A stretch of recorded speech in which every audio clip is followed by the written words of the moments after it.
YouTube Learn French with Scribline, Céline Pastor.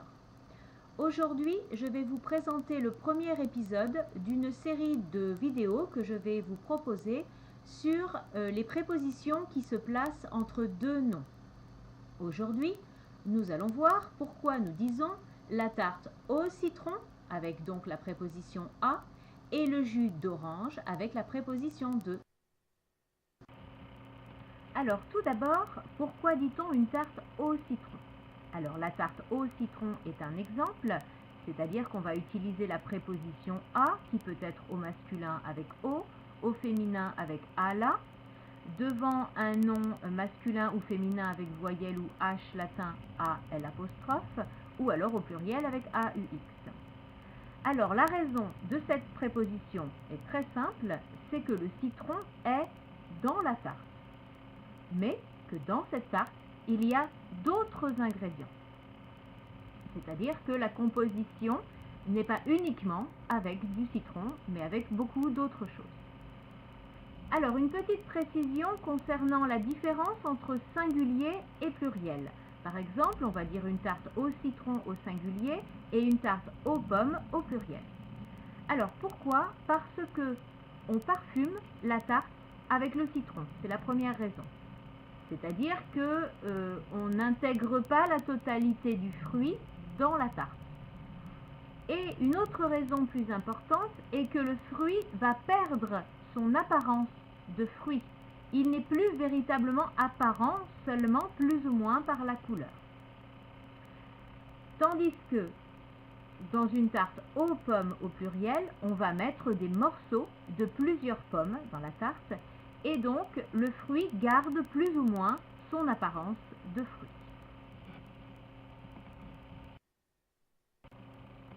Alors pour illustrer cela, je vous propose d'autres exemples avec la préposition à.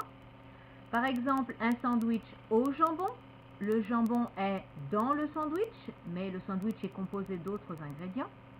Également un pain aux noix.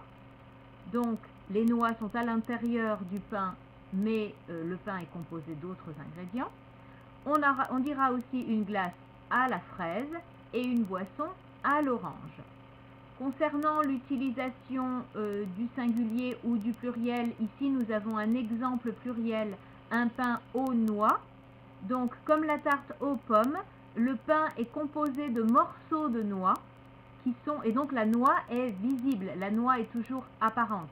Tandis que par exemple dans la glace à la fraise est le parfum et le fruit fraise en lui-même n'est plus apparent dans la glace.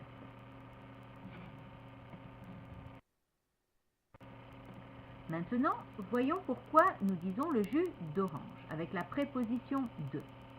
Je vous fais remarquer tout d'abord que dans cette expression, on utilise la préposition de ou des apostrophes sans mentionner le masculin, le féminin ou le pluriel.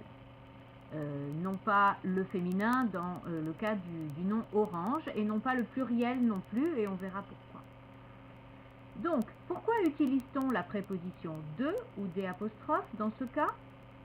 Parce que l'orange est l'unique ingrédient du jus, ou pour d'autres types de préparation, ce sera l'ingrédient essentiel, primordial, le plus important. Alors, je vous explique maintenant pourquoi écrit-on le jus d'orange sans S.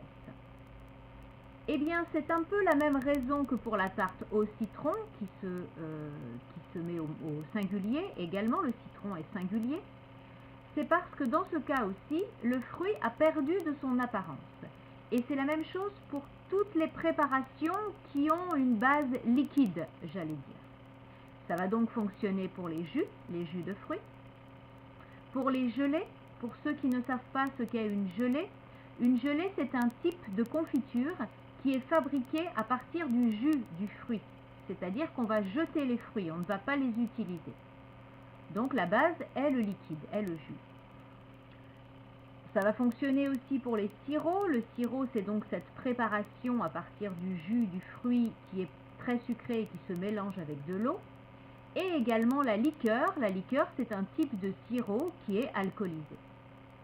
Donc dans tous ces cas, on n'indiquera pas le pluriel du fruit qui a perdu son apparence. Alors afin d'illustrer cette règle, voici d'autres exemples. On dira la liqueur de cassis. Donc comme d'habitude, on ne mentionnera pas le masculin du fruit. On dira également la gelée de groseille, le sirop de menthe ou le jus de citron. Vous voyez que dans toutes ces préparations, on ne remarque absolument pas la forme initiale, la forme de base du fruit. Vous avez vu que ces règles sont très simples à comprendre. Pour voir si tout est clair, je vous invite à faire ce petit exercice. Vous trouverez la correction à la page suivante.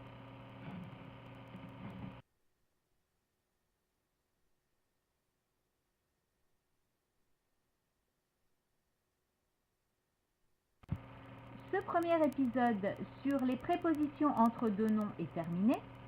Bientôt, vous pourrez voir le deuxième épisode qui sera consacré à la différence entre la préposition de avec article et la préposition de sans article qui se trouve entre deux noms.